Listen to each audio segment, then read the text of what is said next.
మేము ఇదంతా అఫ్జల్ గురిని మేము కొనియాడతామని చెప్తుంటే వాళ్ళ మీద చర్యలు తీసుకోలేదే. మేము దాన్ని ఖండిస్తూ ఈరోజు ఇక్కడ భాగ్యనగరం లోపల అందరినీ విజయంతో పిలిపించింది ఏంటంటే, ఆ రోజు జేఎన్యూలో ఎవరైతే లీడర్లు కమ్యూనిస్టులు కానీ కాంగ్రెస్ కానీ ముందు వాళ్ళని అరెస్ట్ చేయాలి, వాళ్ళ మీద కేసు పెట్టాలి.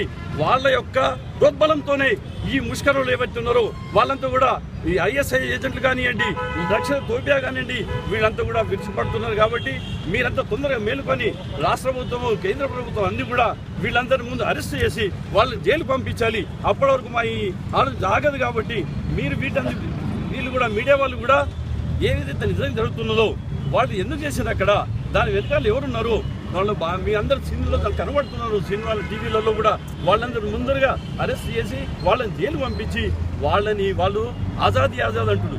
ఏం ఆజాదీ కావాలండి వాళ్ళకి?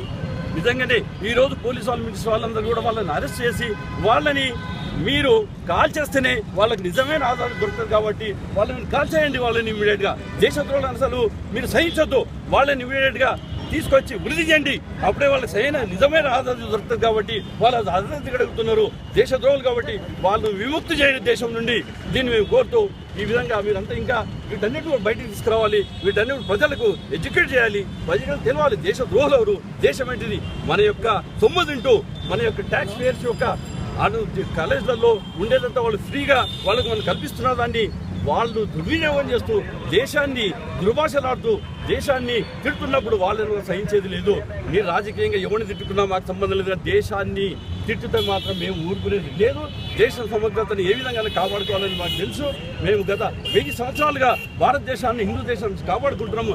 అదేవిధంగా ప్రజలందరూ కూడా ఖచ్చితంగా దీన్ని కాపాడుకుంటారు. ఎవరికి కూడా భయపడలేదు. జై శ్రీరామ్.